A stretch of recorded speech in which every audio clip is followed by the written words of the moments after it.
cette fois-ci avec la matière qu'est le profilage. Donc, dans le profilage, il y a encore des sous-matières comme le mentalisme, mais on va parler là que de manière globale. C'est des choses que j'ai déjà traitées auparavant, ça ne sert à rien de faire la répétition, surtout si on fait une vidéo et qu'on la poste. Toujours en rapport avec la thématique. L'axe de ce séminaire-là, c'est l'énergie. On a parlé de l'énergie physique, on a parlé du moteur spirituel, donc de l'énergie spirituelle, comment transformer le carburant de la souffrance ou de la négativité en quelque chose de positif. Ça, c'était pour le côté spirituel. On a parlé de la psychologie musulmane.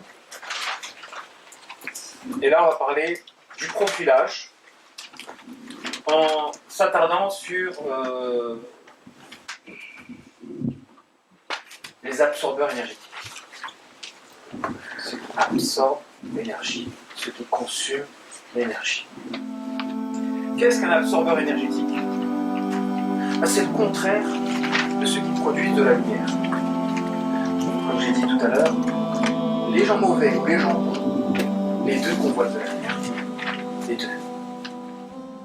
D'ailleurs, la lumière, les ténèbres en fait, n'existent que par l'absence de la lumière. L'existence des ténèbres ne sont que la conséquence de l'absence de la lumière. C'est quand la lumière n'est plus que les ténèbres sont. Dès que la lumière apparaît, les ténèbres disparaissent. Ça veut dire quoi? Ça veut dire que l'existence des ténèbres est relative et pas une existence indépendante. Le mal n'existe que par la démission des gens de bien. C'est parce que les gens du bien ils ont démissionné que le mal existe. Pareil pour les ténèbres. Donc ils n'ont pas une existence indépendante, ils ont une existence relativement à la démission des gens de la lumière ou des gens du bien. Ça c'est un principe qui est important de noter. Parce que le mal, quand on dit que le mal se nourrit du bien, il ne se nourrit pas du bien, parce qu'il ne peut pas se nourrir du bien. Il se nourrit de la provocation d'une situation où les gens du bien démissionnent par rapport au bien, ne font plus le bien. Et donc, qu'est-ce qu'on tire de cela? On tire la règle que la force, notre adversaire, n'est que la conséquence de nos manquements. Que la force, notre praline, n'est que la conséquence de nos forfaits, de nos failles. C'est la règle que l'on doit tirer de cela. Donc un adversaire n'est fort que parce que nous sommes faibles. À partir du moment où nous devenons forts, notre adversaire ne peut plus avoir le pas sur nous, la domination sur nous. Que ce soit à l'échelle individuelle ou à l'échelle collective. Les questions à la fin, Inch'Allah. À l'échelle individuelle, parce que vous êtes un être composé, donc forcément il va y avoir des fronts. Le front intellectuel, le front matériel, le front relationnel, le front physique, le front émotionnel, le front sentimental. Il y a différents fronts, il faut se battre pour reconquérir notre être.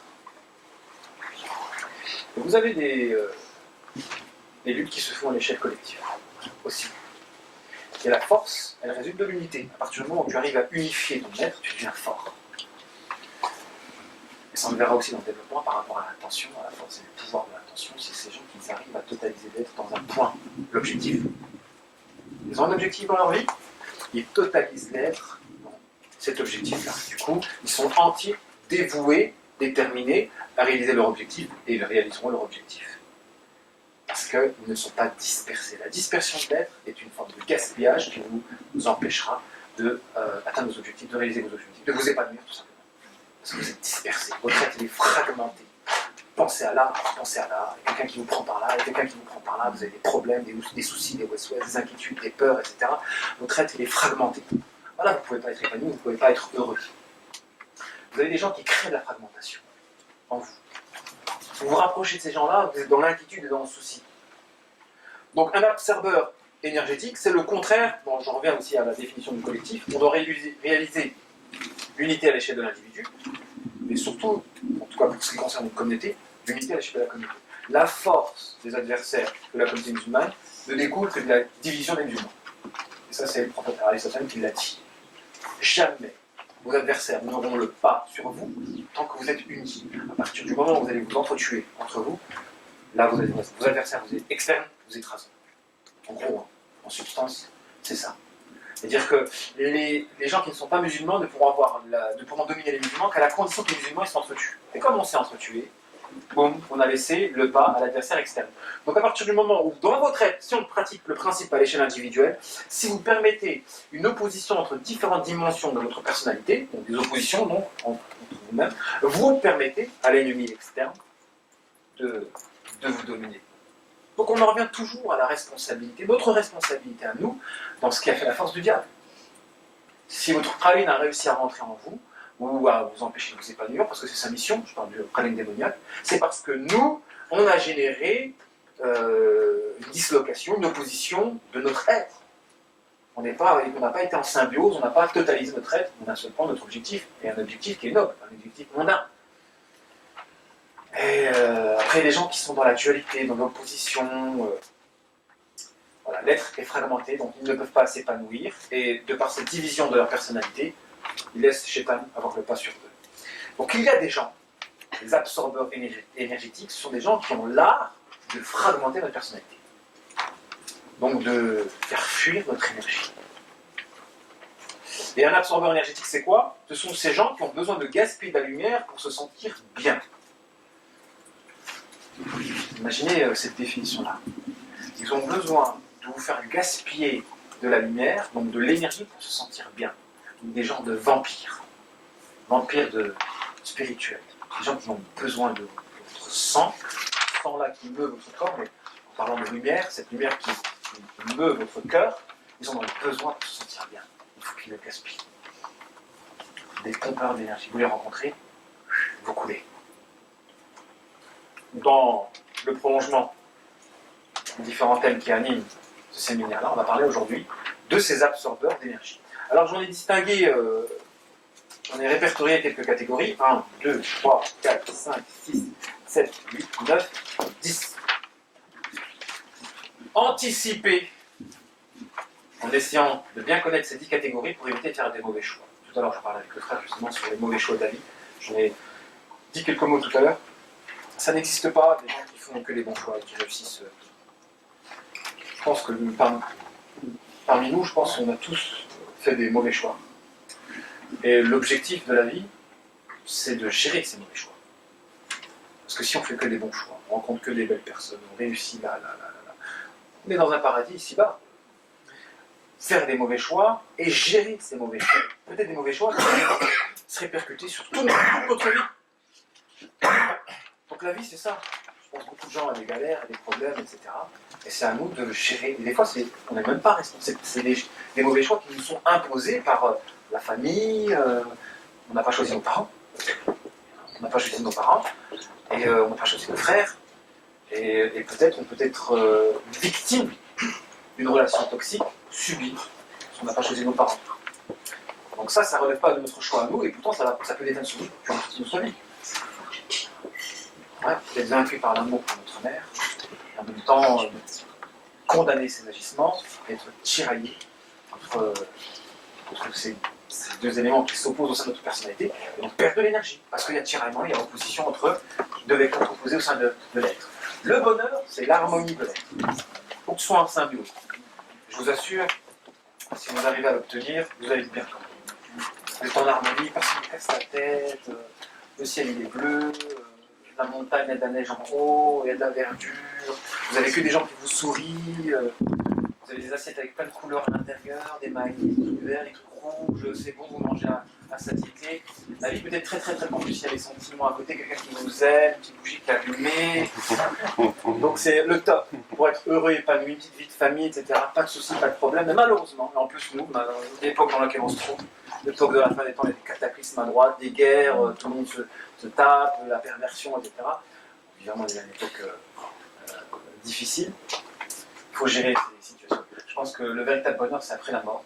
Mais il y a moyen d'obtenir ici. Mais on n'est pas à l'abri de faire de mauvais choix. Et des fois, on ne sait pas sur qui on va tomber, qui peut se transformer. Et attention, le bonheur, à 80%, il est lié aux relations. 80% il est lié aux relations.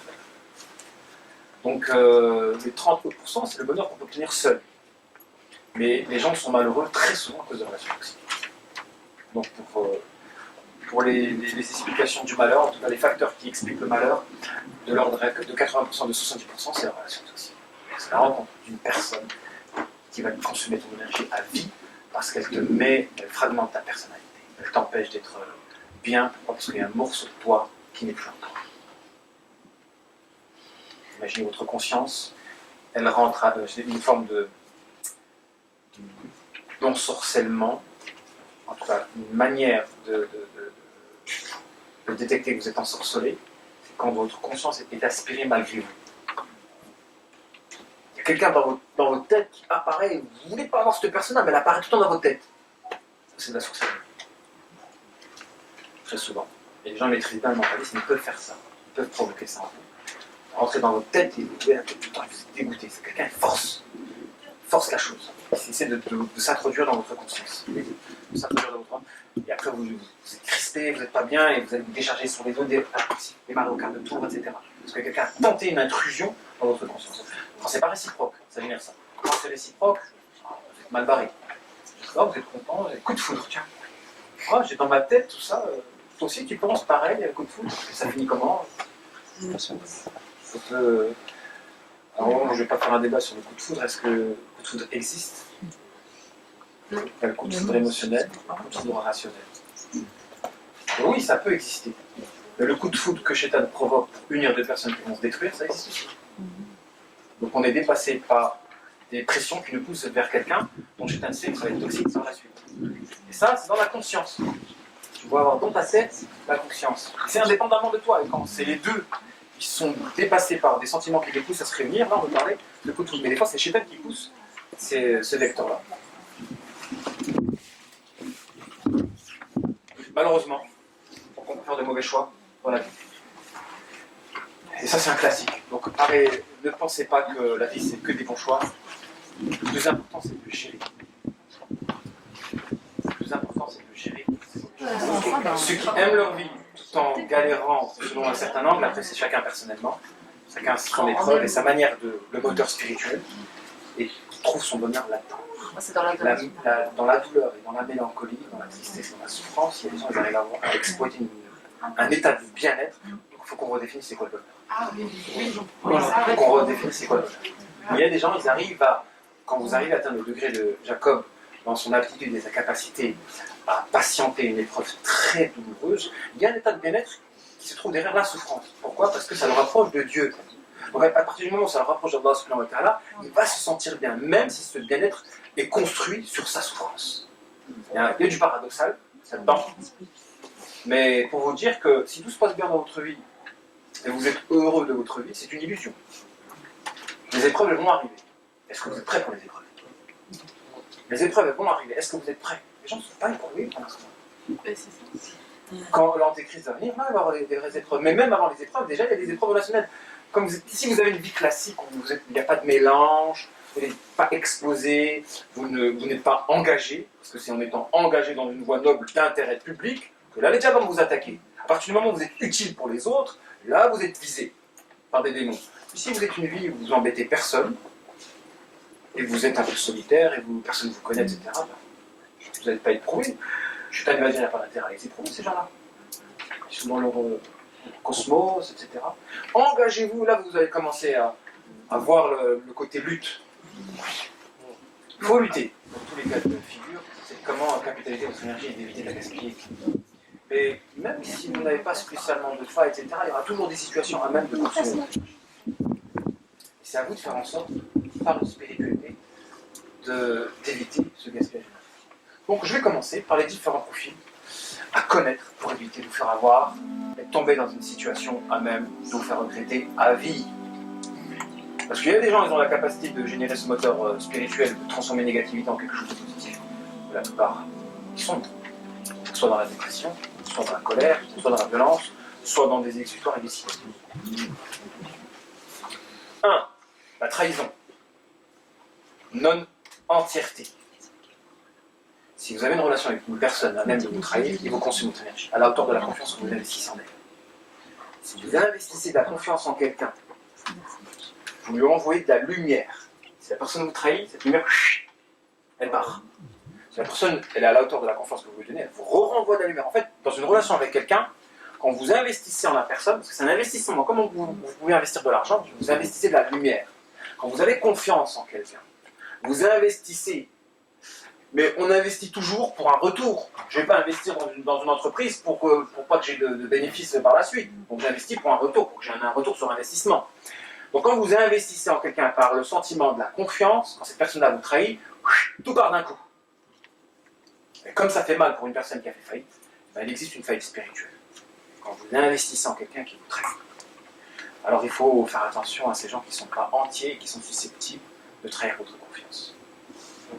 Et attention, le peu, c'est équivalent au beaucoup. C'est l'expression qui vole un œuf, vole un bœuf. Celui qui vous a trahi dans peu, avec un mensonge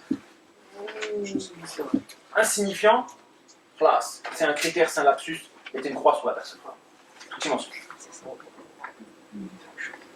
Donc ça, c'est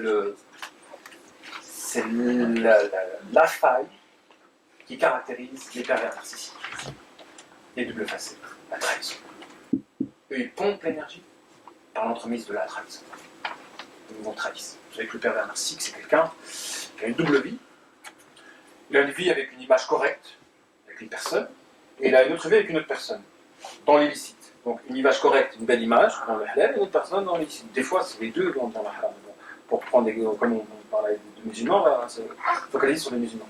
Donc il prend la négativité de son mauvais visage et il le dépense dans le bon visage.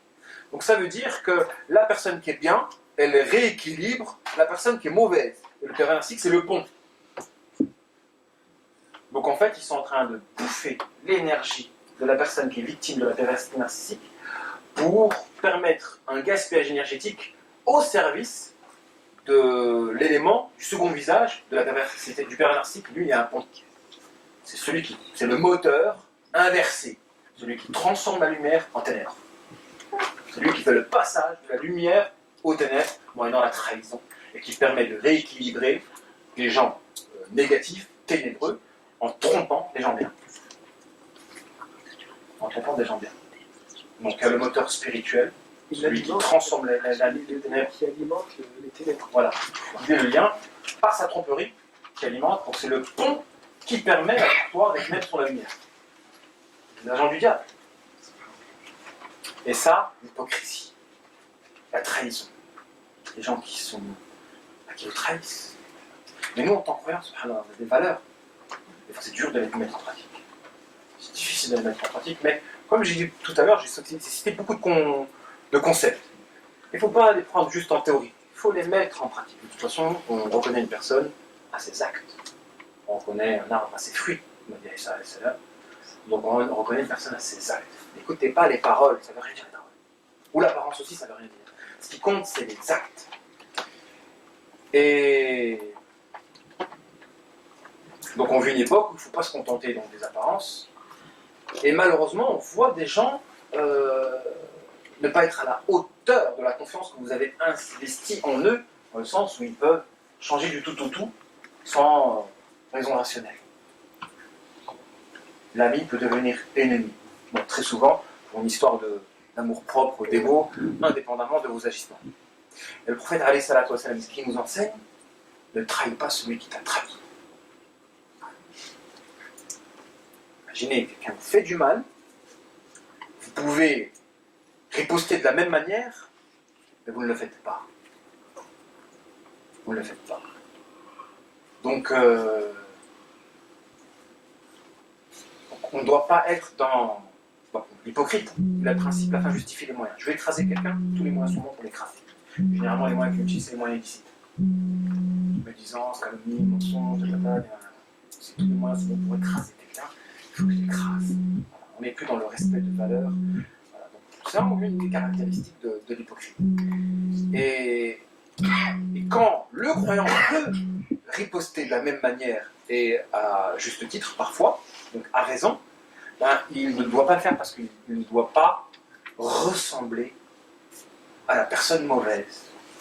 Parce que ressembler à la personne mauvaise dans sa négativité, ce sera abaisser à son même degré.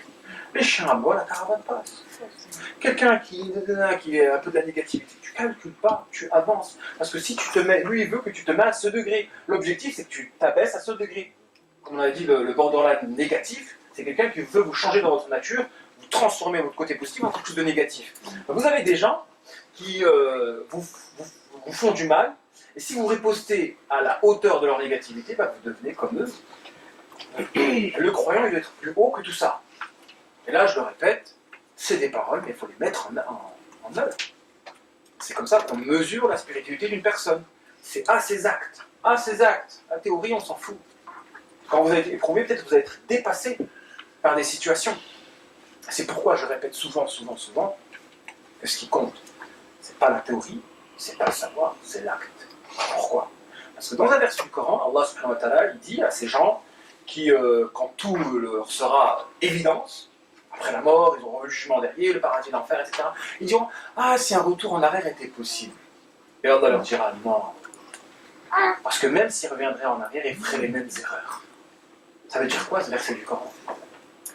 Même s'ils reviendraient en arrière, ils feraient les mêmes erreurs. C'est-à-dire que ta connaissance, ta certitude, lorsque tu reviens dans la même condition, en termes de capacité, elle ne te sert à rien. Tu peux assister à un cours et être convaincu de tout ce que je dis. Si tu es face à la tentation et que tu es tout seul devant ton ordinateur et que tu as une petite femme un peu dénudée qui apparaît, toutes tes connaissances disparaissent. Donc ton savoir, c'est une chose, mais tu dois agir pour que ton savoir te permette de ne pas succomber à la tentation. Mais si tu ne fais pas d'effort à l'endroit de ta capacité, ton savoir, quand tu es exposé à la tentation, ne vaut plus rien, il disparaît. C'est pourquoi Allah il parle des gens qui auront vu le jugement des derniers, ils auront la certitude le jour du jugement dernier, et le paradis sera une évidence, ils auront été ressuscités. Et Allah il dit, s'ils revenaient en arrière, ils feraient les mêmes erreurs. Donc certitude, quand ta conscience revient dans ton corps à l'époque donnée du temps où bah, tu étais faible, tu n'avais pas ton niveau spirituel, tu ne faisais pas le jeûne, tu ne faisais pas la prière, etc. Tout sur ton savoir ne sert à rien. Parce qu'Allah va te remettre dans ta condition à l'époque, au moment T où tu étais. Tu vois? Or, la certitude acquise n'est pas comme une certitude innée qu'on poursuit. Parce que quand tu vas être ressuscité, tu auras une certitude innée, ce sera une évidence, sans effort, sans fournir d'effort de ta part. Mais quand Allah, s'il remettait ton âme dans ton corps, il va remettre ton corps avec les capacités du moment en question. Donc c'est pour ça qu'il y a un décalage entre une certitude innée qui découle de facteurs externes à toi et une certitude que tu auras acquis par tes propres efforts, ton propre combat, tes propres capacités. Là, oui, tu ne succombes pas. Parce que tu auras acquis à savoir par le fruit de ton combat intérieur. Donc face à la tentation. Donc il y a une différence entre vous êtes des consommateurs d'un savoir, mais il n'y a pas les actes de sacrifice qui en découlent, ce qui fait que ce savoir va ne servir à rien, parce que quand vous êtes exposé à la tentation, vous allez en succomber. Je parle pour ceux qui ont des addictions, des péchés, des choses comme ça. Ils savent que c'est pas bien, ils en souffrent, mais ils vont dire je suis hypocrite, pourquoi j'en fais toujours la même chose, je vais désespérer de la misère quand Allah s'entend. Et là, quand Shaitan arrive à ce secret-là, il est content, parce que désespérer de la misère, c'est plus grave que le péché lui-même. Les questions à la fin, dès qu'on termine, Inch'Allah.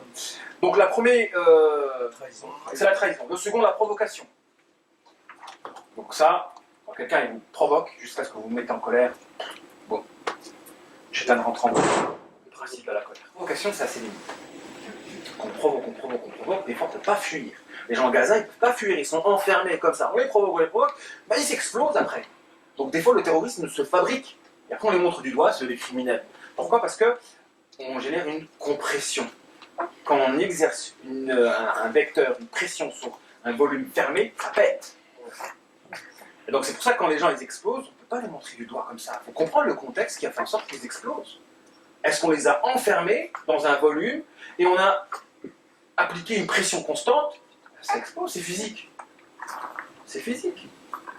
Donc pareil à l'échelle individuelle. À un moment donné, il faut craquer, parce que si on ne craque pas, c'est nous qui craquons.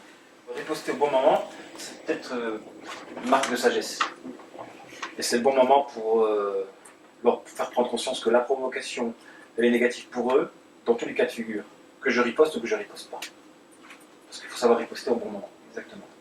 Donc la provocation, c'est la caractéristique du trouble borderline. Les disputes, à répétition. Bah, si vous avez des gens qui ont du mal à dialoguer avec eux, ils sont toujours en conflit. Dès qu'on touche leur amour propre, ils sont en conflit.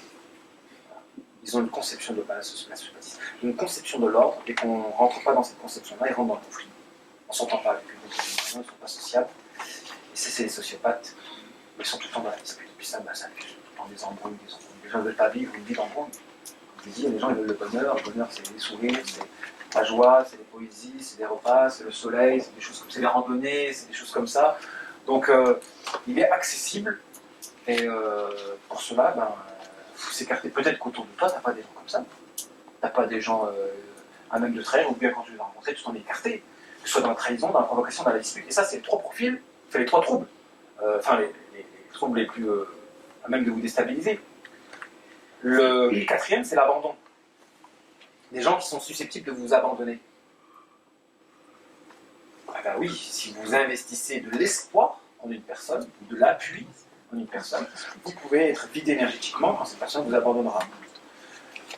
Trahison et abandon, bon, ça se ressemble un petit peu, mais la trahison, c'est plus de l'ordre de l'hypocrisie, je parlais. Là, c'est vrai que c'est l'abandon dans le sens où le lien est rompu et brisé sans que la personne vous déteste pour autant. Mais l'abandon peut être une fuite énergétique, surtout s'il y a eu des sentiments ou des choses comme ça. Et ça, c'est plus le bipolaire. Donc regardez ces différents profils, de quelle manière ils peuvent vous consommer de l'énergie quand ils ne reconnaissent pas le trouble et qu'ils ne sont pas canalisés. Le pervers, c'est par la trahison. Le borderline, par la provocation. Le sociopathe, par les disputes incessantes. Le bipolaire, par la potentielle abandon. L'harcèlement. L'érotomane ou celui qui est dans la passion amoureuse. Ou dans la haine passionnelle. Ah, c'est l'harcèlement. Et quand vous êtes affecté, toujours, ça vaut que lorsque vous êtes affecté par ce type d'agissement. Quand quelqu'un vous harcèle, lâche pas l'affaire, vous harcèle. Coordonnées téléphoniques, vous espionne, il sait où vous habitez, etc. Oh, ça commence à énerver quand même là. Si vous vous énervez, vous excitez encore son émotion pour que la personne continue. C'est pour ça qu'il faut être vraiment indifférent. C'est comme ça qu'on calme les gens qui vous harcèlent. Que ce soit dans l'érotomanie ou dans l'obsession, la passion amoureuse ou la haine passionnelle. Comment les calme En étant indifférent. Mais c'est difficile. La personne retrouve ton adresse, elle se met devant, elle t'espionne, ton numéro de téléphone, elle vient au travail. Elle se met devant la porte et dit tu passes pas. Comment ça tu passes pas? Tu passes pas. Je dis un truc qui s'est fait, qui s'est réalisé il n'y a pas très longtemps. Donc quand vous avez un comportement comme ça, puisque la personne après juste elle reçoit un coup, elle s'allonge, elle appelle la police. C'est juste une victime, etc. Non, il y a des gens, l'harcèlement, c'est vrai que ça peut fuir la lumière à partir du moment où vous êtes affecté, parce que le bonheur, il est loin de ces gens-là. Et l'harcèlement, c'est Chétan, il vous les colle. En fait, vous ne les supportez pas, vous ne les tolérez pas, etc. Ils vous collent. Ils font des efforts. Et c'est ça qui est horrible, c'est qu'ils font de vous une obsession de leur vie. Vous êtes comme une divinité. Une divinité. Toute leur vie est axée autour de vous. La recherche. Bon, généralement, l'érotomanie, c'est quand on cherche à obtenir quelqu'un par amour et que c'est pas réciproque. Après, on se venge. Comme l'amour passionnel d'ailleurs. Tu aimes fortement quelqu'un, si tu vois que c'est pas réciproque, tu te venges. Tu es dans la haine. Il y a beaucoup de meurtres qui s'expliquent de cette manière. Si vous regardez les émissions au crime, etc., vous allez voir, beaucoup de meurtres sont liés à la passion amoureuse ou à une histoire. Bon, je vous donne un exemple pour les détecter. Quand ils parlent avec vous, ils font des monologues. Ils parlent avec vous en faisant abstraction que vous les écoutez. Ils parlent avec vous en étant seuls. Quand vous avez des gens qui parlent avec vous en faisant des monologues et qu'il n'y a pas une réciprocité dans l'échange, ça c'est un signe avant-coureur. Le borderline qui vous provoque, qui vous harcèle en fait. Et des fois, c'est pas ce qu'il dit qui vous fait craquer, c'est l'harcèlement derrière qui vous fait craquer. Ça saoule la récurrence. C'est ça qui fait craquer. Donc, vous pouvez avoir deux failles en même temps. D'ailleurs, il existe des profils composés. Sociopathe bipolaire en même temps.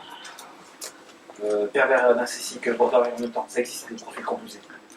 Deux troubles en même temps. Quoi qu'il en soit, essayez de détecter les gens qui sont susceptibles de vous harceler. Bon, de toute façon, il y a des lapsus. On ne pourra pas étudier des lapsus avant-coureurs de la passion amoureuse. Il y a des lapsus. C'est pour ça, la meilleure des choses, Ça, on avait parlé au séjour thérapeutique à Chypre. On doit travailler notre nudité intentionnelle. La nudité intentionnelle, c'est l'action d'être transparent. Pas faire de cinéma, de ce que tu penses. T'es intéressé par quelqu'un, dis-le. Fais pas de cinéma. Bon, c'est vrai que la séduction, c'est de ne pas dire la chose trop directement. C'est d'essayer de dire la chose indirectement en l'embellissant. C'est ça, c'est légitime.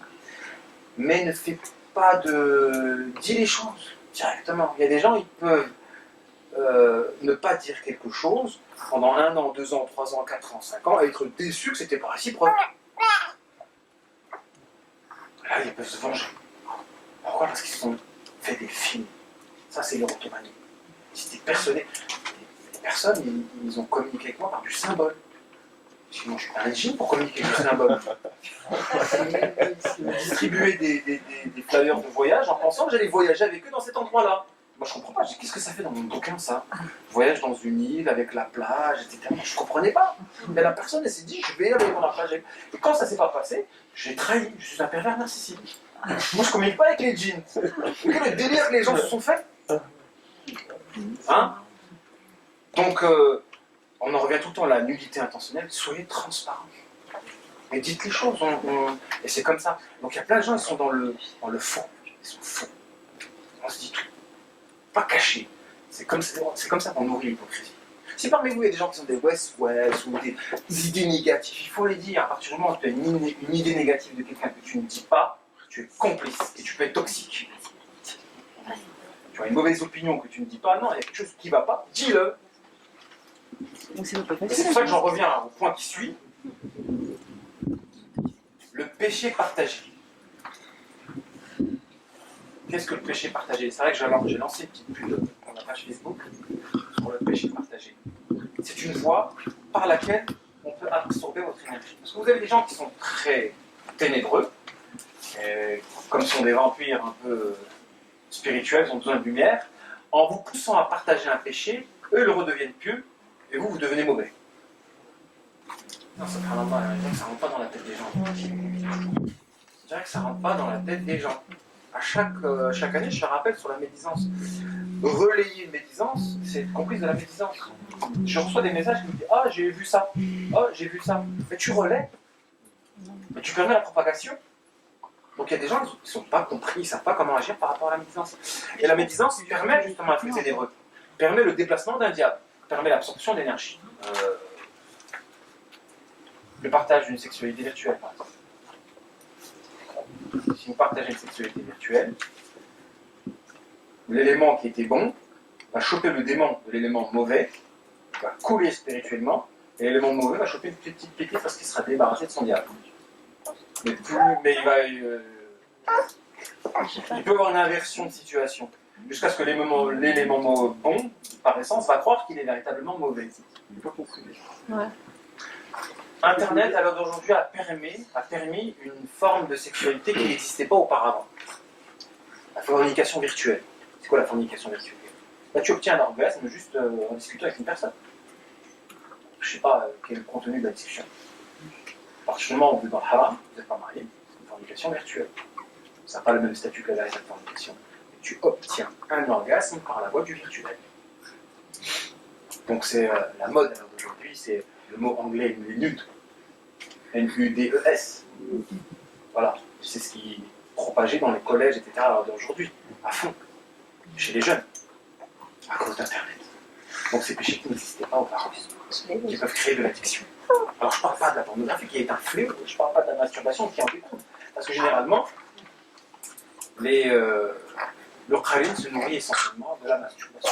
D'où le danger des enfants vis-à-vis des péchés prépubères. Parce que c'est ce phénomène. Voilà, on va s'approprier ce défaut-là que vous ne connaissez pas. Si on n'est pas fort dans le mentalisme et dans le profilage, on va tomber dans le piège parce que vous avez rencontré une personne qui aura institué une pratique et vous allez faire votre par la suite. Vous pouvez casser votre profil à vie à cause d'une mauvaise rencontre. Et d'un démon qui s'est frotté les mains par l'entremise vous devez apprendre à sentir les démons. Apprendre à sentir les gens qui sont dominés par le diable. Et puis lorsqu'ils partagent quelque chose avec vous, vous coulez. Et parfois avec des apparences très islamiques. Le virtuel. Alors, attention, le virtuel. Donc le péché partagé.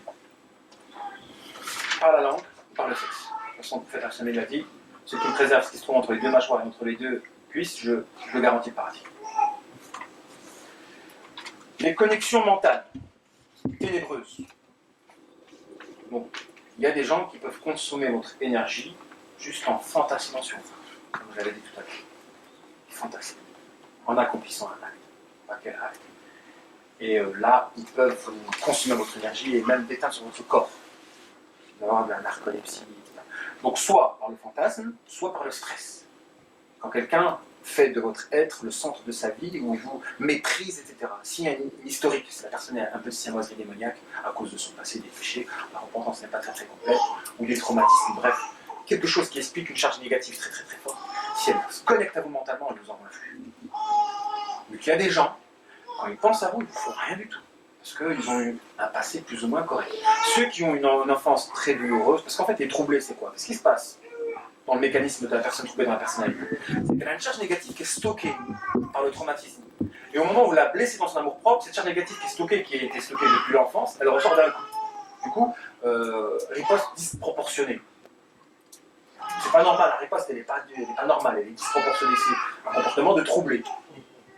J'essaie de faire quelque chose de proportionné. Bah, ces gens-là, la riposte disproportionnelle, elle les dépasse. Pourquoi? Parce que c'est la charge négative stockée d'un traumatisme lié à l'enfance qui sort tout d'un coup au moment où on les blesse dans leur amour propre. Donc comme il y a des gens qui ont beaucoup de charges négatives à cause des actes qu'ils ont pu commettre, je sais pas, il y a des gens qui ont un passé lourd, l'autre il a tué quelqu'un, l'autre il a la prostitution, l'autre il a fait de l'homosexualité, etc. La repentance n'est pas très, très, très complète. Ces gens-là, s'ils se connectent à vous en vous détestant, ils envoient les diables de se passer. Consciemment. Ben, il y a des gens, c'est pas consciemment, il y en a d'autres, ceux qui maîtrisent cette science-là et qui pensent avoir des dons, eux, ça peut être conscient. C'est le traumatisme qui régénère en fait. C'est ça qui est compliqué, le soin du traumatisme est très difficile. Soigner quelqu'un, ça, vraiment, on la rend vraiment dans la thérapie musulmane. C'est par la doctrine du destin, il faut avoir une spiritualité très élevée pour soigner quelqu'un d'un traumatisme. Quand quelque chose est inscrit dans la mémoire, etc., et libéré, il faut le transmettre. Il faut l'accepter la chose, c'est pour ça que le concept de la résilience un petit peu. Tu acceptes la chose, tu vis avec, et tu en fais quelque chose de positif. Tu l'acceptes. Si la personne elle arrive à se maîtriser quand il est dépassé par une émotion, là, c'est plus une personne qui est troublée. La personne qui est troublée, justement, elle a la caractéristique de ne pas maîtriser, on est dépassé par une émotion. D'accord ? On veut qu'on ne peut pas lui en vouloir pour ça. On lui en veut pour ce qu'elle peut faire quand elle est posée, etc., pour les méchancetés gratuites. Là, on peut lui en vouloir. Mais quand elle est prise par une émotion, quand quelqu'un est en colère, il est en colère, c'est fini. Moi, si je me mets en colère, je vais dire des choses regrettables. Je vais peut-être regretter, tu vois, je suis en colère. Qu'est-ce qui peut se maîtriser quand il est en colère? Là, si la personne peut se maîtriser en période de déséquilibre émotionnel, là, c'est quelqu'un qui n'est pas troubleur. Je rajoute le déséquilibre, les déséquilibreurs, donc ces gens que vous rencontrez qui cassent votre cadence spirituelle. Vous avez une cadence, depuis que vous les connaissez, vous avez perdu cette cadence spirituelle. Vous avez du mal à prier, ça c'est un lapsus. Vous rencontrez quelqu'un, vous avez du mal à prier d'un coup. C'est un lapsus. Généralement, les doubles facettes, si vous vous rapprochez un peu d'eux, automatiquement, vous avez du mal à faire la terre. Ça se focalise toujours sur la prière. C'est un lapsus, un élément. Ça peut, dès que vous commencez à, surtout quand vous dormez à côté, parce que ça se déplace la nuit, généralement, après il se déplace, si vous dormez à côté de quelqu'un, une amie, une copine, ou quelqu'un de la famille, etc. Si vous dormez dans la même pièce, ça va se déplacer. Et vous allez avoir une lourdeur, vous allez pouvoir mesurer les gens qui sont autour de vous par la lourdeur que vous allez ressentir. Et si vous avez une légèreté au niveau des rêves, etc., vous pouvez profiter de l'autre parce que le ravine va rentrer en vous. Donc si vous avez un ravine qui rentre en vous et qui est pervers, etc., la sexualité, ça part dans tous les sens dans le rêve, et puis vous n'avez jamais fait de rêve comme ça, vous allez voir la personne qui a côté et dit tu fais quoi mon ami? Tu fais quoi? Ça nous est arrivé. Quand j'étais étudiant, ça m'était arrivé. On était plusieurs frères, et il y a des choses qui rentrent dans nos rêves, on n'a jamais eu des rêves comme ça, tu vois. Après, on a pris la personne, qu'est-ce qui se passe? La personne, elle a avoué, donc nous, c'était pas. On va pas accuser quelqu'un dans le vent, mais s'il y a quelque chose qui rentre, on est deux. Si dans la pièce, on est quatre. Dans la pièce, on est quatre. Et on a deux, on a le même type de rêve. Après, le personnage, peut-être qu'il va changer en rentrant d'un corps à un autre corps, il va peut-être changer de forme. Parce que les djinns peuvent changer de forme. Et on sait, bon, comme on a un peu de connaissance du mentalisme, etc., on sait que c'est peut-être provoqué par une personne qui dort aussi avec nous. On prend la personne à part, on lui explique qu'est-ce qui se passe, qu'est-ce que tu fais, etc. Puis en fait, c'était son praline qui a été nourri avec la dalle, etc. C'est rentré en nous et ça a développé des choses. Donc peut-être que vous allez subir des choses, c'est même pas les vôtres. D'où, on ne peut pas faire de mentalisme si on ne se connaît pas soi-même, pour savoir qu'est-ce qui est étranger à votre être et pas étranger. On ne peut pas en faire. On apprend. Mais quand je dis des choses comme ça, c'est pas de la théorie ou des tests que j'avance, c'est des trucs vérifiés. Pragmatiquement, peut-être que vous pouvez le vérifier. Si vous le vivez, vous dormez avec une cousine, etc., vous allez avoir un rêve bizarre, et vous allez demain parler avec la personne, si elle a le courage d'être transparente et de dire vraiment ces choses, bah oui, vous allez dire cette connaissance, et c'est comme ça que vous allez apprendre. Parce que ce que je dis, c'est bien, c'est de la théorie, mais cette connaissance-là ne sera vivante que si vous allez le vivre, vous-même, par la pratique. C'est pour ça que tous ceux qui ont été formés en thérapie avec nous, quand ils voient les choses avec leurs propres yeux, ça n'a rien à voir avec la théorie. Parce que la théorie, on peut dire que c'est un ouf, c'est un charlatan, qu'est-ce qu'il raconte, etc., etc. Mais quand vous le vivez, parce que ça, moi je suis convaincu, il faut vivre les choses pour en être convaincu. Ne vous limitez pas à quelqu'un qui vous dit quelque chose. À partir du moment où vous les vivez, si vous êtes sincère, vous allez vivre même dans votre expérience personnelle en rentrant chez vous. Quand vous vivez les choses, là vous êtes convaincu. Ne vous fiez pas à une conscience extérieure à la vôtre. Il faut que vous vivez tout le temps les choses. Le sectaire, le gourou, c'est celui qui veut vous imposer une conscience externe à la vôtre pour vous dépouiller de votre identité. Moi, ce que je vous demande, c'est de vivre des expériences et d'être convaincu des choses que vous vivez. Il n'y a rien de mieux que ça. Mais moi, je suis persuadé que ces connaissances-là, vous ne pourrez en tirer profit que si vous les vivez. Si vous, autour de vous, vous avez l'occasion de dormir avec quelqu'un, vous avez quelque chose qui s'introduit dans votre rêve, et que c'est extérieur à vous, bah, vous pouvez profiter la personne dans ses agissements personnels. C'est sûr. Donc moi, la théorie, je peux faire des séminaires longs, écrire un fond, etc. Mais ce qui compte, c'est les actes. Est-ce que ces connaissances-là vous transforment dans votre vie? Le pragmatisme. La véritable école est une école pragmatique, l'école du prophète. Il n'y a pas eu de banc, il n'y a pas eu de chaise, il n'y a pas eu de tableau. Sur le terrain. Dans le rêve, il y a des formes que vous pouvez voir dont les fonds vous échappent. Si vous voyez, dans un rêve, vous vous embrouillez avec quelqu'un, alors qu'il n'y a pas de raison de vous embrouiller, que le rêve est répétitif, vous embrouillez avec quelqu'un, vous ne comprenez pas pourquoi vous rêvez le matin alors que vous êtes embrouillé avec quelqu'un que vous aimez bien. C'est peut-être que ce rêve-là vous dévoile un fond qui vous échappe dans la réalité. C'est peut-être que la personne ne vous aime pas dans le fond. Et quand il y aura une situation à même de faire déclencher le fond de la personne, vous allez dire « Ah, je comprends mon rêve ». Il n'était pas prémonitoire. Il était en train de vous traduire une situation actuelle qui vous échappait. Mais vous allez croire qu'il est prémonitoire parce que par la suite, une épreuve va faire sortir le fond de la personne. Ça, c'est pas du prémonitoire. Il y a beaucoup de rêves, ils ne font que traduire un état actuel. Donc les gens se trompent, ils pensent qu'ils ont un don parce que...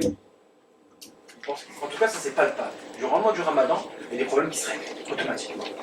Et automatiquement, très souvent dans la vie de couple. Il y a des problèmes il n'y a pas la pression, la négativité, etc. qu'il y avait auparavant. Donc, peut-être, et là c'est vrai qu'on doit faire du profilage. Si les problèmes ont disparu durant la période du Ramadan, c'est que les démons associés à ces problèmes ont été enchaînés là où ils se trouvent. Donc c'est un problème externe. Donc un couple peut subir une sorcellerie, donc un démon qui est à l'extérieur, qui les attaque en provenant de l'extérieur, ce n'est pas lié à leur travail perso. Si les couples se séparent, alors que durant le mois de Ramadan tout se passe bien, ils se seront séparés à cause d'une sorcellerie externe. Et là, normalement, ils doivent se battre pour rester ensemble. Parce que quand c'est l'externe, les deux veulent rester ensemble, ils doivent se battre pour rester ensemble. Ils sont faits pour être ensemble, juste ils n'ont pas surmonté l'épreuve de ces attaques externes. Et puis la vie, des fois, c'est des échecs. C'est un lapsus ça aussi, alors c'est pendant Ramadan ça se passe mal et après hors Ramadan ça se passe mal. C'est un lapsus qui peut te permettre de comprendre beaucoup de choses. Et l'inverse. Que les attaques qui sont là pour vous saboter sont externes à vous, c'est pas les vôtres. Il y a quelqu'un qui se connecte à toi ou tu es victime de sorcellerie, c'est ça. Si durant le Ramadan ça se passe bien. Si. Est-ce qu'on doit succomber aux menaces de ces diables qui, lorsque on les trahit en revenant dans le bien, risquent de nous attaquer à nos proches? On ne doit pas succomber à ce chantage. On doit toujours faire le bien. Et ça nous pousse à être de plus en plus perfectionnistes. Bien à notre spiritualité, comme avec le borderline. Si vous avez une faille, le borderline fait un gros plan sur vous. En gros, si vous lancez dans la thérapie, en gros ce que je vais vous dire, si vous avez une faille, vous avez 2 fois plus d'attaques. Moi, si j'ai une faille, je suis foutu. Une enchaîne, ils attaquent à fond. Alors, sujet de faille. J'ai des failles, je ne suis pas parfait. Donc moi, je sens l'attaque est 2 fois plus puissante que la personne ordinaire. À force d'être victorieux, les gens ne vont pas vous défier, ça c'est sûr. Si vous êtes toujours des locaux et vous êtes toujours victorieux. Ils ne vont pas s'aventurer à venir, ça c'est sûr. C'est juste la question de faille. Si vous avez une faille, ils ne vont pas gêner pour venir. Un péché. Vous faites un péché, c'est pas un diable qui va venir, c'est une armée. Parce qu'ils attendent que ça, en fait. Ils attendent devant avec la bave, etc. Quand est-ce qu'il pêche, on lui en met telle personne, on lui en met telle personne, on lui en met telle personne. Si vous résistez plus une fois, vous allez peut-être succomber. Tous ceux qu'ils attendaient viennent d'un coup. Donc quand vous avez des connaissances, ou quand vous pratiquez dans ce domaine-là, c'est comme avec le borderline, soyez 2 fois plus vigilants. Donc c'est un effet bénéfique. C'est qu'à force d'exercer la thérapie, ça nous pousse à être sans faille. Et on apprend avec les erreurs. On va faire des erreurs, c'est pas grave, etc. L'essentiel, c'est qu'on termine notre vie en étant stable, bien. C'est ça le plus important. Parce que, essayons de comprendre au plus vite.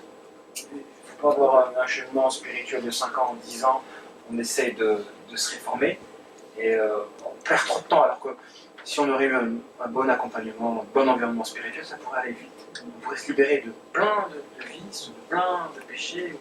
Voilà, franchement, l'essentiel, c'est que vous écartez des potentiels provocateurs, des potentiels disputeurs, des abandonneurs, des harceleurs, de ceux qui cherchent à faire des péchés, parce que c'est facile de les profiler, ces gens-là.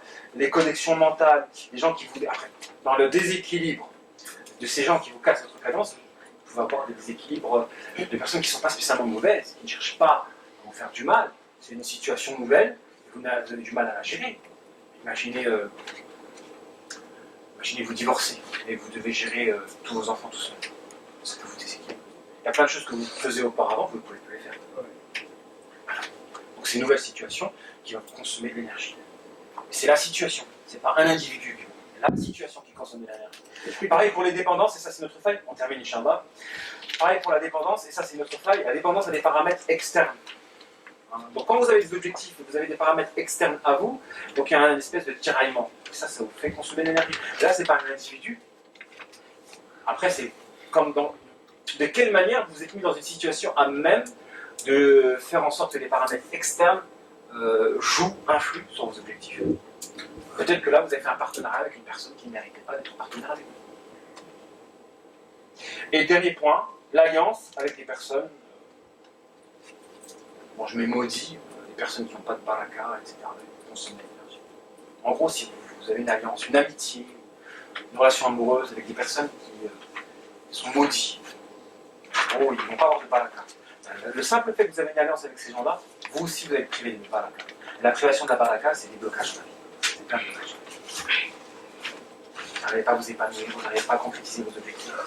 Des fois, c'est même pas lié à vous, c'est parce que vous avez une alliance avec une personne qui est privée de bénédiction. Et la malédiction, c'est ça, la définition de la malédiction, c'est la privation de la bénédiction. La bénédiction, c'est les bienfaits, le surplus. Il y a des gens, c'est gros depuis qu'ils ont fait des crédits, ils ont fait des problèmes, il n'y a pas de vie amoureuse, ils sont mariés, ils ont fait un crédit, aucun bonheur, ils ont divorcé par la suite. En fait, la malédiction, la malédiction, c'est une privation de bénédiction. La bénédiction, c'est les bienfaits qui se développent, qui se multiplient. Donc quand tu as une privation de ça, tu as des blocages. Donc ce qui était censé t'épanouir ne t'épanouit plus. C'est ça une privation de bénédiction. Par exemple, un fruit qui n'a pas de bénédiction, c'est un fruit qui n'a pas de goût. Tu le manges. Imagine, vous avez acheté 1 kilo de pommes, dans ce 1 kilo de pommes, il y avait les 3 quarts, ils étaient pourris, etc. Privation de bénédiction. Donc quand tu fais un crédit pour ta vie de couple, et qu'il n'y a pas la baraka de la vie de couple, ce qui t'a motivé à te marier, ah oui, là c'est une forme de malédiction. Et pour revenir à la question de la sœur, il y a des lapsus qui nous permettent de détecter une personne maudite. Et généralement, c'est ce que j'ai dit tout au début, à savoir la personne qui n'a pas le courage et l'humilité de reconnaître ses torts. Comme Iblis. Iblis a été maudit. Elle a été maudite parce qu'elle a été orgueilleuse en refusant d'extérioriser un sentiment profond. Elle a tenu tête devant ce matin par orgueil. Quelqu'un peut s'excuser par hypocrisie. Ouais, aussi. Ça, c'est une autre maladie, on parle de l'hypocrisie. On parle de l'hypocrisie. Mais là, la malédiction de ces gens-là, bien, ne pas reconnaître les torts, ça peut nous dire, mais l'injustice. C'est ce que vous appelez la L'injustice. qu'on se tente de justifier, et surtout l'injustice à l'endroit des enfants. Si on touche à des enfants, ou à des parents, la malédiction n'y arrive. Là, la sacralité du lien, elle est là. Soit injuste vis-à-vis d'une maman, en étant ingrat, la gratitude aussi, mais la malédiction. En fait, surtout les caractéristiques d'Iblis. Vous étudiez Iblis dans le Coran, et bien, toutes ces caractéristiques, là, c'est ce qui l'a rendu maudit. Soyez ingrat vis-à-vis des bienfaits de quelqu'un qui est. Vous êtes maudit. Et la malédiction, là, comment ça se lit? C'est que la personne ne peut pas reconnaître ses torts. C'est ce que vous appelez une conscience dans une inconscience, Voilà. c'est ça? Elle ne peut pas reconnaître ses torts, ça veut dire qu'elle ne peut pas s'en sortir. Elle ne peut pas se repentir. Et elle-même le sait en fait, c'est ça. Elle sait, c'est sûr. C'est sûr qu'elle le sait. Ils sont en souffrance, ces gens-là. Mais ils ne peuvent pas le reconnaître. Alors que l'humilité, si je souffre, je te dis que je souffre pour me délivrer de la souffrance. Je te dis que je souffre, je ne suis pas bien, smahli, etc. Et des gens, ils peuvent être comme ça au début, une relation, et ne plus le devenir par la suite. Et tant que vous êtes humble, ça peut être bien, la vie peut être bien, et lui dit que tu n'es pas bien, etc. Mais ça, quand tu refuses d'admettre ta souffrance, et il y avait des Quraysh de la part du prophète, c'était tellement orgueilleux. Quand il allait mourir, il a dit vas-y, égorge-moi bien en bas là, pour que ma tête elle soit bien haute. Même dans la mort, il voulait mourir sans lâcher l'affaire. C'est orgueilleux les Arabes. Ceux qui ont fait la guerre au prophète, et l'oncle Jahl, ou Lahab, etc. Non, c'est très orgueilleux. On termine, Inch'Allah, sinon on ne va pas avancer. Donc l'alliance avec des personnes potentiellement maudites, ça peut. Donc si je répète, 1, 2, 3, 4, donc il y a 10 cas. Il y a 10. Ouais, 10, jusqu'à J. Donc le traître, le provocateur, le disputeur, l'abandonneur, l'harceleur, celui qui vous pousse à commettre des péchés partagés, les connexions mentales, ceux qui vous déséquilibrent, et les dépendances. Et les alliances avec des personnes maudites. Mais les déséquilibres et les dépendances, ce sont des situations. Ce n'est pas spécialement des individus. Et même si c'est un individu, c'est malgré vous. Voilà, vous pouvez être déséquilibré dans une cadence, perdre une énergie, mais à vous de remodeler votre vie en fonction de la nouvelle cadence, pour regagner l'énergie malgré la nouvelle cadence. Ce qui peut être difficile, si vous devez travailler, si vous devez voyager, si vous avez la charge, si vous avez des responsabilités que vous n'avez pas auparavant, ça déstabilise votre cadence. Vous ne pouvez plus les reprendre elle, vous ne pouvez plus faire ça, etc. Mais à vous de et vous pouvez avoir du mérite autrement. Imaginez que vous devez avoir la charge de votre mère qui est malade. Il suffit à oublier, même oublier le mariage carrément. Et les sœurs musulmanes à l'époque, parce que maman, c'est les garçons qui doivent s'occuper de ma mère. Ça, c'est une tradition qu'on respecte plus. C'est toujours la fille qui a plus de hanen, de tendresse de la mère, et celle qui va s'en occuper à l'âge âgé. Alors maintenant, c'est les hommes. Les hommes doivent regarder la mère à côté d'eux. Et s'ils doivent choisir une femme, c'est en fonction de ce principe-là. Dans le cas d'Abiès et d'Alger, c'est les garçons qui doivent s'occuper de leur maman. Mais on peut être confronté à une situation similaire qui va nous déstabiliser dans notre cadence. Ça va nous déstabiliser. Alors c'est fini, le sport, etc. Tu vas t'occuper de ta maman, tu peux même en souffrir. Là, tu peux perdre beaucoup d'énergie. Pourquoi? Parce qu'il va y avoir un tiraillement entre ton épanouissement propre et ta nouvelle situation qui t'empêche de t'épanouir. Donc à toi pour t'en sortir, parce que sinon tu vas être fibromyalgique. Tiraillement entre des ambitions propres et une situation dont on ne peut pas se défaire à cause de la culpabilité. À cause de la culpabilité. Là, on peut être fibromyalgique. Moi, j'ai connu des sociopathes qui on a réussi à faire le trouble de la survie, c'est un trouble plus difficile. Mais on a réussi à faire en sorte qu'un fils avec son papa se demande pardon réciproquement. Et c'est comme ça qu'on peut guérir le trouble de la sociopathie. C'est-à-dire que ça se voit. Quand un papa il prend son fils et il le lève en hauteur par les cheveux, par le cuir chevelu, comme ça, il le lève en hauteur, traumatiser l'enfant à vie, il est troublé, etc. Quand vous avez ensuite le fils qui, lors de la thérapie, qui dit je te pardonne, que le père commence à dire je te demande pardon, etc. Et qu'on voit le papa qui est tout gentil alors qu'on connaît le vécu, la violence, les coups de poing, etc. qu'il a fait subir à son enfant. Quand vous avez un père qui est tout gentil, enfin, qui dit oui, on peut guérir une personne sociopathe à la condition que celui qui a été victime de l'injustice pardonne à une personne qui a demandé pardon. Quand le sociopathe demande pardon. Et il faut qu'il pardonne l'enfant, parce que s'il ne pardonne pas, il reste maudit l'autre. Mais si le parent ne demande pas pardon, Ben, il ne peut pas. on ne peut pas le pardonner. Même si l'enfant il pardonne, ça ne change rien, il restera troublé. Il faut que le parent demande pardon et que l'enfant pardonne. Et là, franchement, ça a marché parce qu'on a vu le père écouter, reconnaître ses torts, répondre à la reconnaissance. Et plus, c'est pas. Mais si le parent ne vous connaît pas du tout et que l'enfant il est malade, tout ça, et qu'il pardonne quand même, mais le parent ne peut pas demander pardon. Lui, il va être toxique dans sa famille. J'ai eu le même cas. On a eu tous les cas en thérapie, j'en ai traité plus de 5000 depuis qu'on fait. Il peut guérir l'enfant Non. Faut qu'il s'éloigne. Moi, on a traité une maman, 85 ans, qui ne reconnaît rien. Je viens à la maison, vous inquiétez pas, viens, fais ton sorceler, espèce de. On faisait quand même parler comme ça. Et donc, le fils unique, il était marié, et il n'a pas condamné la toxicité de sa mère, il a détruit sa femme. Il a été un condamné. Sa femme, elle n'en a pas fait. Sa mère tapait sa femme, des bleus, des yeux en bord noir, etc. Lui, il ne faisait rien parce que c'est sa mère. C'est abusé. Il a pris de la distance, il s'est séparé. Après, le frère, il a évolué spirituellement, mais comme il ne coupait pas totalement avec sa mère, il y avait beaucoup de négativité qui s'attaquait sur son épouse. On n'a pas vu. Donc quand la personne ne condamne pas la négativité de la personne toxique, il devient un pont.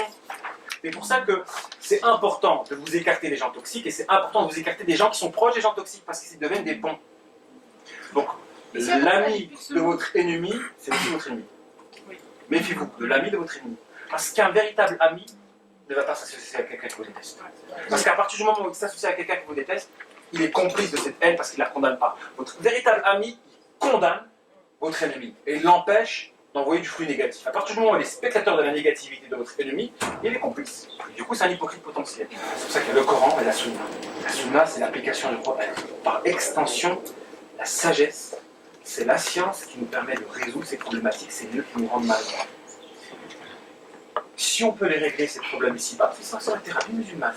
On essaie de régler les problèmes avant le jour du règlement total de tous les problèmes, le jour du jugement dernier. Donc quand il y a eu un décès et qu'il y a eu une injustice qui n'a pas été réglée, on a pris un. Si on peut régler les choses ici-bas, bah, c'est notre travail. On anticipe, on précipite l'obtention d'un bonheur. Quand on fait de la thérapie, c'est ce qu'on fait. C'est qu'il y a plein d'injustices, il y a plein de rancunes, de rancœurs, des choses qui ne sont pas réglées. Venez. On ne peut pas faire de thérapie quand les parties ne sont pas tous présents. On ne peut pas. Mais Quand la personne elle vient, elle se plaint de son époux. Si je n'ai pas discuté avec lui, je ne peux rien faire.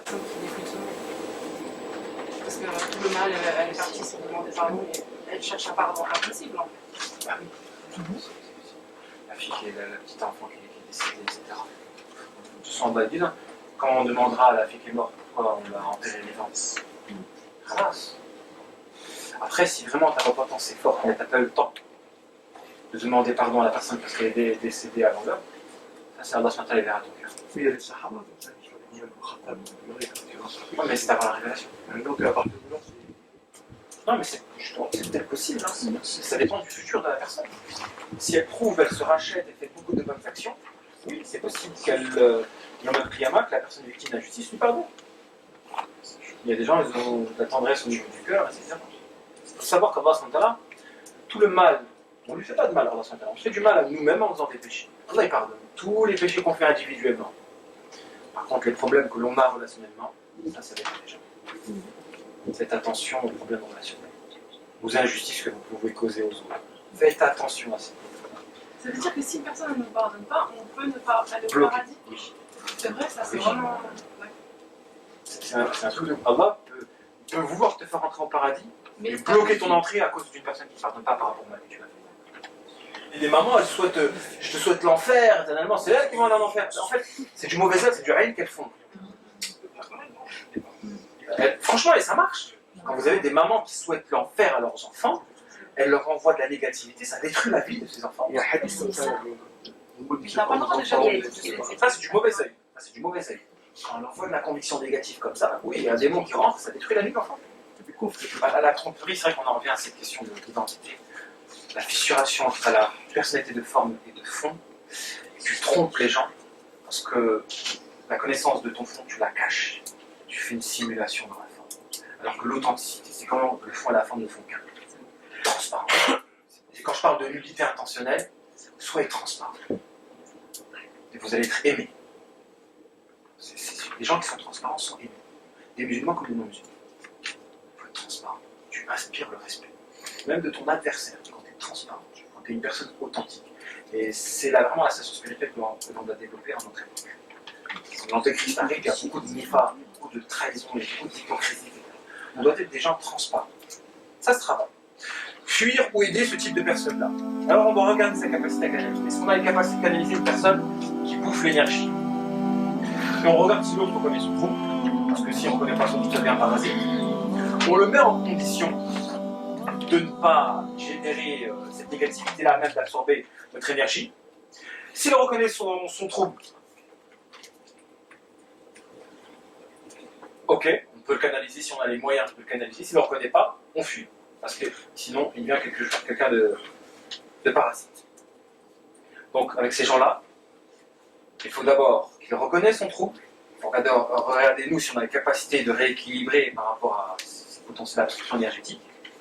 Et on le met en condition de ne pas provoquer cet acte-là. Si on a les moyens, on se lance. Si on n'a pas les moyens, on ne se lance pas. Alors, je rentre sur un sujet qui est très important, la prétention. Ou la nia négative. En vous lancer dans un projet, les gens ils peuvent être prétentieux. Qu'est-ce que la prétention? C'est l'action de ne pas se connaître, et de se croire au-delà de notre condition réelle. De surestimer ses capacités. Et on peut être confronté à une situation en se pensant capable de la gérer alors qu'on n'est pas capable de la gérer. Quand c'est un projet comme un projet de mariage par exemple, on se dit ouais, c'est ok, parce qu'on est poussé par des sentiments qui nous aveuglent par rapport à notre incapacité de la gestion de la situation. On peut se lancer dans cette situation où on va être bloqué par la suite.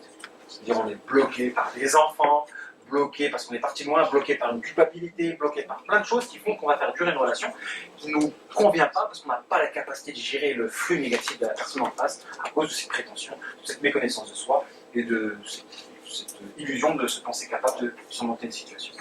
Donc qu'est-ce qu'il faut faire dans ce cas de figure-là? C'est il faut agir dès le départ vis-à-vis de potentielles personnes prétentieux, c'est les éprouver dès le départ. Dès le départ. Après c'est vrai que c'est large ce que je vous dis, ça peut s'illustrer facilement. Vis-à-vis de certaines situations, par exemple, vous dites il y a des gens, ils vont se dire je peux surmonter telle situation, et dans l'épreuve, ils ne la surmontent pas. Il faut éprouver dès le départ. N'attendez pas, parce que dès que vous rentrez, vous pouvez être bloqué, il y a un risque. Éprouver, c'est-à-dire Tester l'endroit de l'élément à même de prouver la prétention d'un individu. Oui, vous voyez les conditions que vous fixez quand vous voulez vous engager dans un projet de mariage. Vous voyez si la personne est capable ou pas. La personne peut dire oui, je suis capable. Testez-la.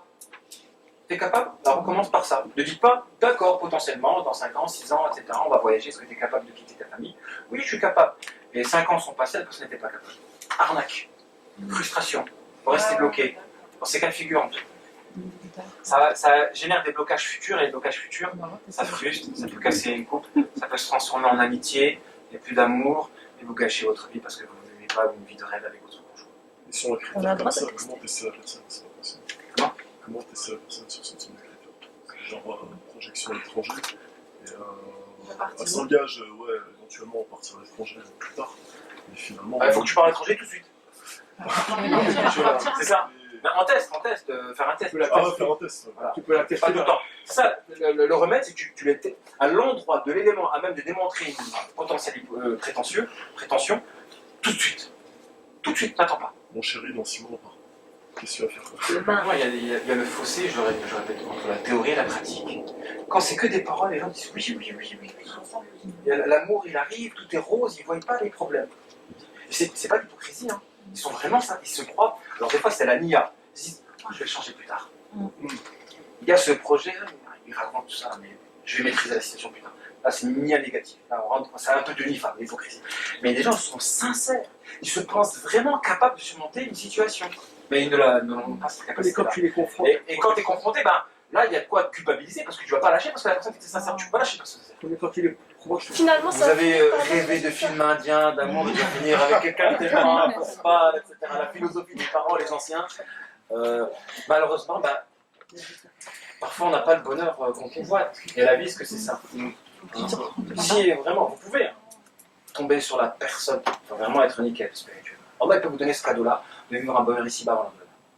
Mais malheureusement, beaucoup, à cause de ces déficiences dans le profilage, etc., ils vont vivre une relation où il n'y aura pas d'épanouissement. Ouais. n'ose pas. Quelqu'un qui t'aime pas, il rentre, il t'aime pas, etc. Chambre à part. Les parents avant, ils faisaient chambre à part 15 ans. 15 ans, chacun dans sa chambre. Il n'y avait pas d'amour, vous ne connaissez pas je t'aime. Vous ne connaissez pas le mot je t'aime, etc. C'est pas. C'est quelque chose de notre temps. Et vous avez des situations similaires. Bon, alors d'aujourd'hui, on vit une époque où il y a beaucoup de divorces. Mais alors d'aujourd'hui, on vit une situation un peu similaire où c'est un engrenage pour des notions qui peuvent être anticipées. Ces petits trucs comme ça, là, ces petites connaissances, peuvent vous aider à savoir avec quelle personne vous allez vous épanouir. C'est-à-dire que plus le temps passe, plus ce sera du bonheur. Dans la difficulté, comme voilà, dans toutes les situations, ça peut être que du bonheur. Hein, parce que vous savez, cette personne-là, c'est votre complémentaire. Attention, l'une des conditions du bonheur, c'est de trouver la personne qui vous développe. Votre complémentaire. Il y a des gens, ils vous aspirent votre énergie. C'est des absorbeurs énergétiques. Ces gens-là, avec les 10 catégories, il faut faire attention.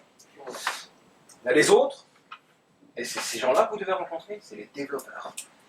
C'est ceux qui font ressortir le meilleur de vous-même.